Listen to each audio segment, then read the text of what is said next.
Hi, this is Stu, and we're at the beautiful Purple Valley, and this time we're here with Magdalena Macweld, and she is a Yin teacher as well as an Ashtanga practitioner for many years.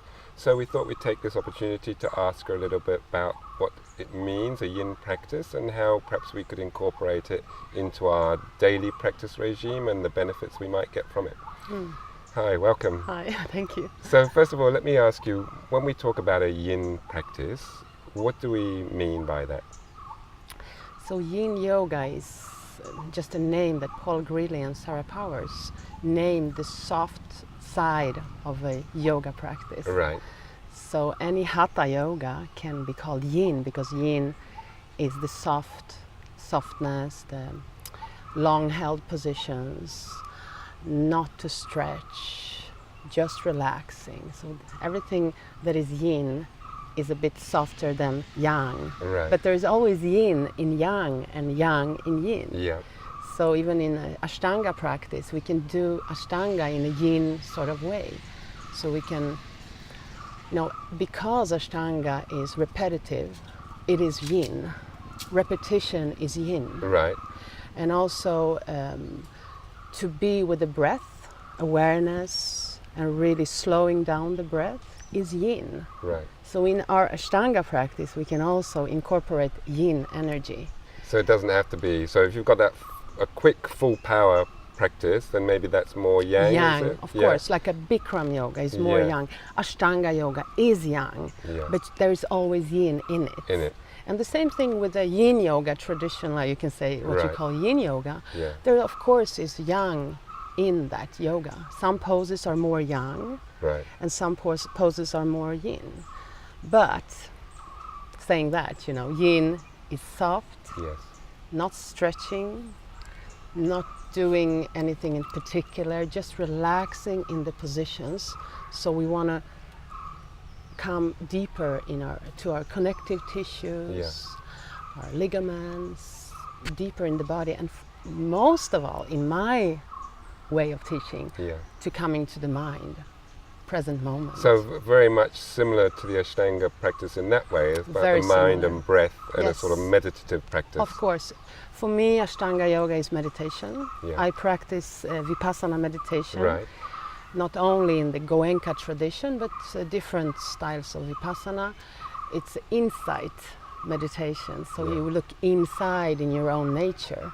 And the same thing with Ashtanga. For me, Ashtanga is pure meditation. I see the mind, the thoughts, the body. Same thing in Yin, but in Yin we have more time. We have 5, 6, 7, 8 minutes in a posture. And Ashtanga we can stay longer too, of course, but it's not 5, 6, 7 minutes just relaxing. No. And the roots, because I noticed the names of the postures are very different, although they might physically look similar in shape. The roots, where are their roots coming from Yin?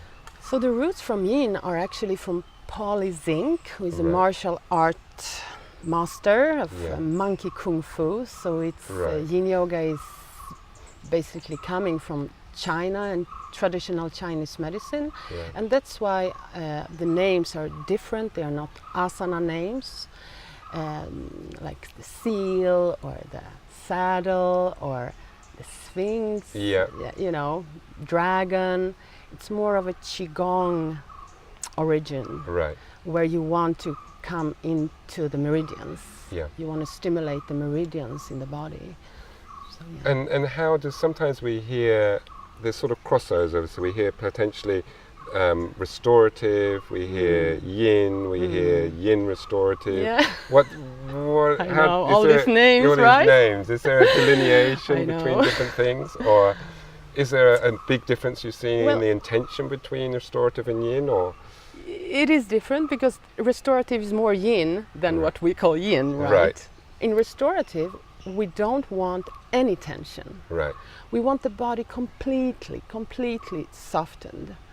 We want the body to be holded.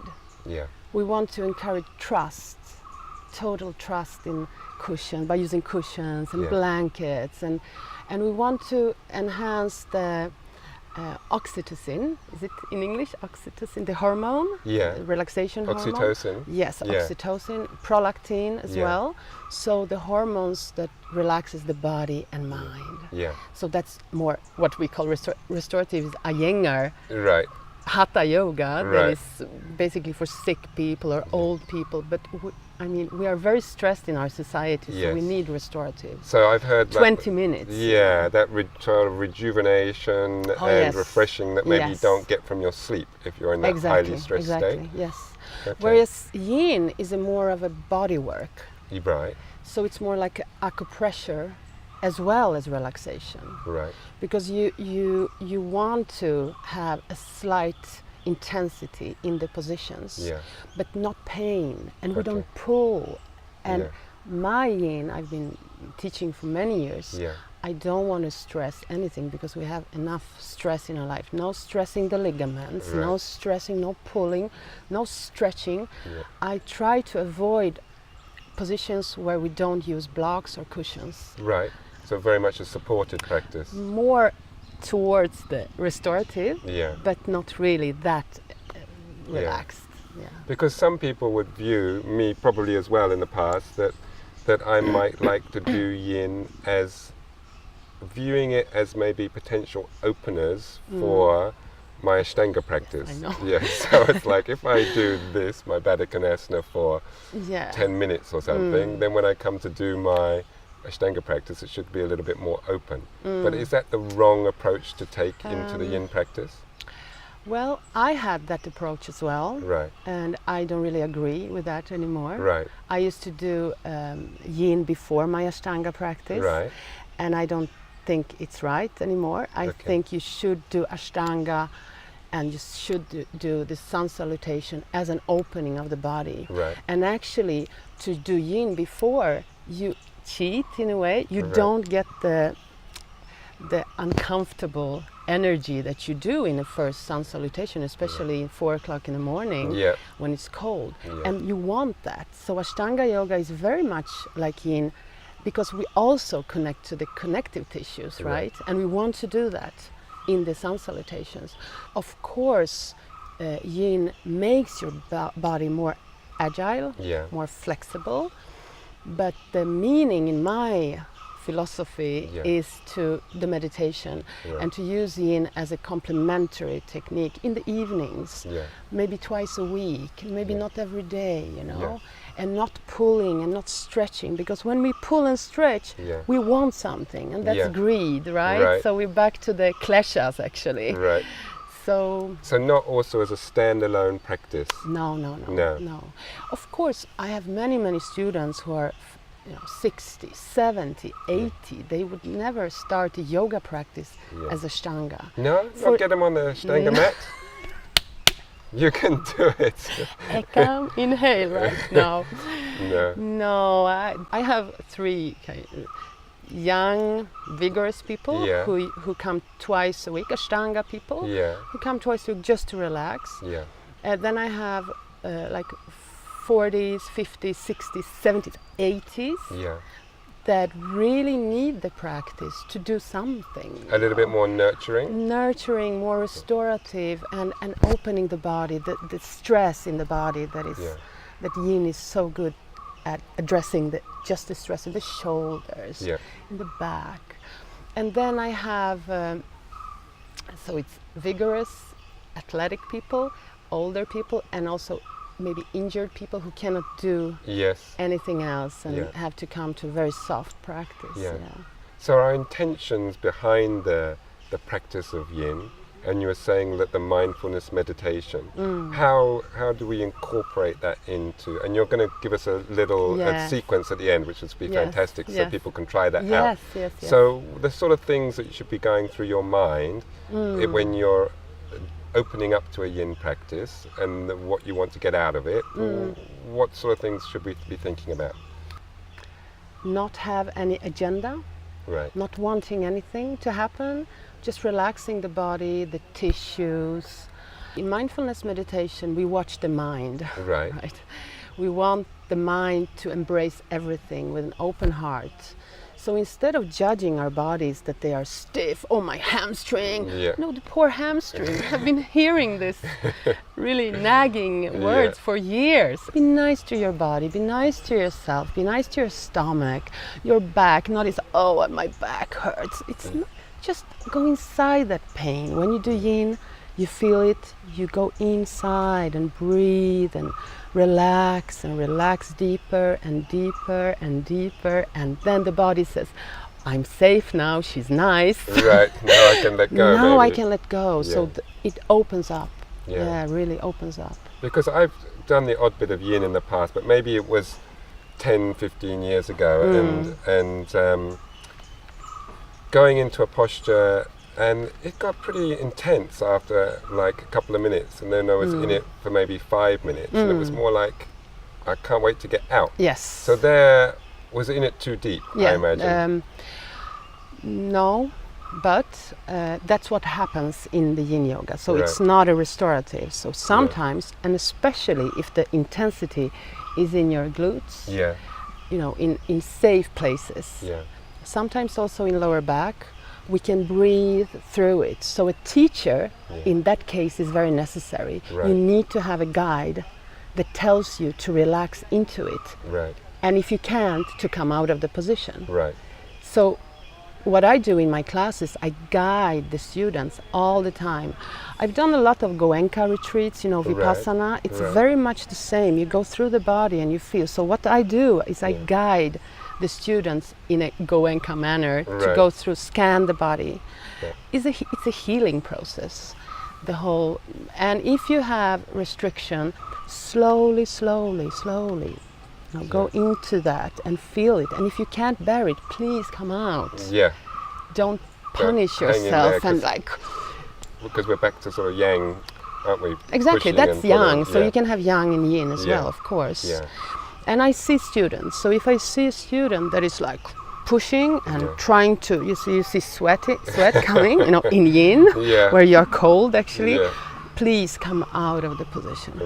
After 2 minutes, 3 minutes.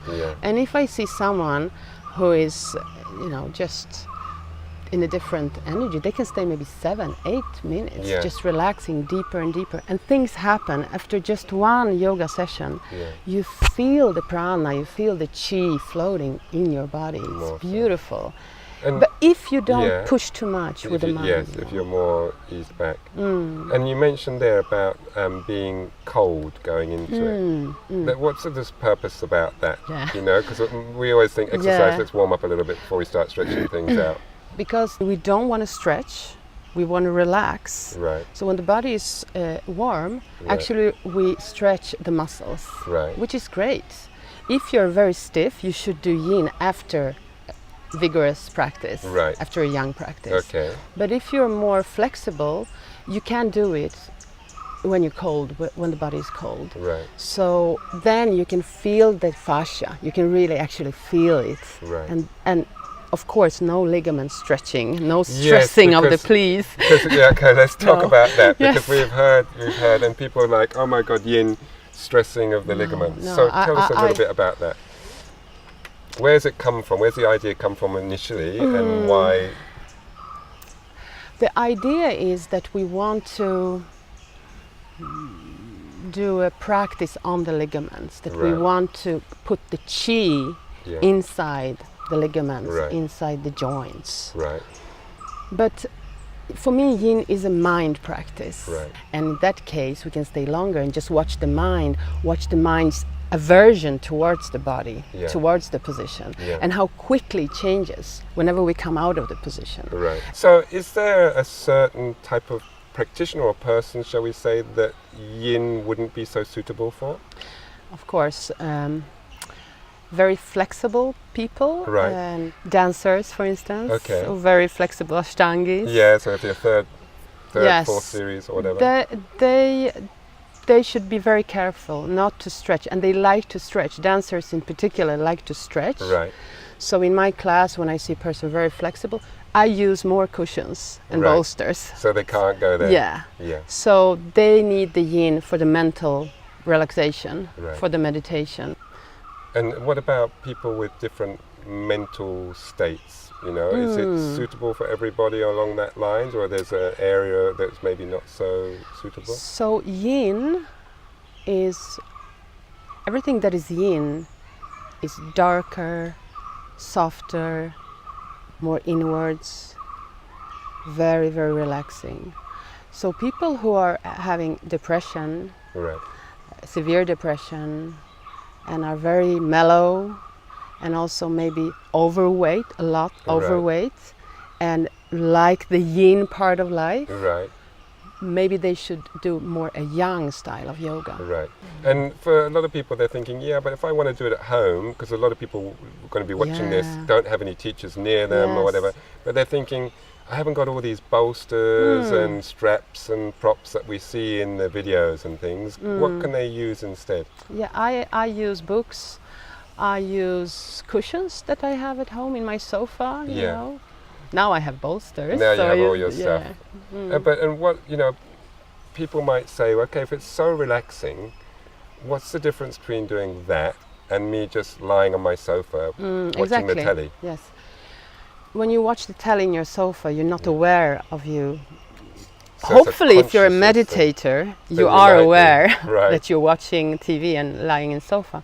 But in Yin Yoga, we use the different positions to stimulate the meridians. Right. So actually, you have this body work, but mostly the awareness, consciousness, to be consciously aware of what you are doing. Yeah. So I say in my classes, and I used to say for many years, that the Yin class here is just a preparation for life. The real yoga is an everyday life. Right. And we need both Ashtanga and Yin. We need both Yin and Yang. Right. We need both practices to help us in everyday life. I think Ashtanga is amazing in that sense. And is there a type, because we use Ujjayi breath in Ashtanga, is there a breath that you should be using while doing Yin, or is it free-flowing? The teachers that I've been inspired by is like Sarah Powers and Paul Greeley and others, Bernie Clark. They talk about Ujjayi, but since many years, since I've been teaching so many years, I see that even Ujjayi is a way of controlling. Right. So in my classes, I actually stopped teaching, just let the breath be, don't control anything. But of course, I enhance deep breath in certain positions. Right. But otherwise, you know, if people want, it's okay, of course. But just try to let the Ujjayi be. Okay, let it go. Yeah. Because it can be a little bit habit forming, can't it? It is a habit. The moment we go to do, I remember being in a Pilates class once. Yeah, and you do doing Ujjayi breath, and they said, "You're obviously an Ashtangi or whatever." Okay, so it's perfectly fine to have just an uncontrolled breath, but a longer. Be aware of the breath, the awareness of the breath. Yeah. So you can use the whole Yin practice just as an Anapana practice. Anapana is the Anaprana, actually, the awareness of the breath. Just use it there, or you can use it as scanning the body, or you can just use it as a relaxation. So different types of control and awareness. Yeah. And obviously you teach teachers to be Yin teachers as well. So is there something in the sequencing of the postures as well that works the body in different ways if you're linking things together? Yes. So how does that work? So you can choose to do Yin. In particular, maybe if you're doing Ashtanga and you just want to have 5 positions in the evening to calm the body and mind, then you don't really think about, just think about to do a forward bend and a backward bend, maybe a side stretch. And so like one of each grouping. And you don't think so much about the sequence. Okay. But in my book and app, I have the sequences as, for example, for the liver, for the kidneys. So you have the different meridians. The sequences are based on Chinese medicine and the meridian. The body, the mind, and especially the inner organs and the emotions are connected. Like for instance, liver and gallbladder. Gallbladder meridian is on the outside, like gluteus maximus. You have there. Quite often we hold tension there, don't we? Yes, and here. Yeah. So all the positions that are like, you know, the pigeon or maybe a square. Yeah. We feel the fascia, and as well we stimulate the meridians. The emotion connected to liver is anger and irritation. Right. So it's perfectly normal to feel frustrated and angry when you do liver, gallbladder positions. Okay, when you're in those positions. If I was a very angry person, which I'm not, I'm very chilled actually. But say I was a very angry person, would I go for the liver sequence, or is that just going to make me more angry? More angry. Okay. I would say you would need the liver sequence, but to start with, I would calm you down first with very soft positions, like for instance kidney. Kidney positions and urinary bladder are the forward and backward bend, because the meridians are alongside the back of the body.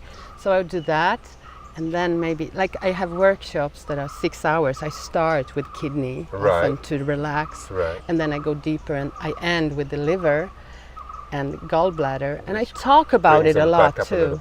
Yeah, so you have the nice thing with Yin is that as a teacher you have the chance to talk while they're in the posture, and telling them what's happening and guiding them through the positions and through what's happening in the body in the present moment. And so, like your book, which is out in Swedish, has been out in Swedish, but now it's coming out in English, literally now, isn't it? Yes.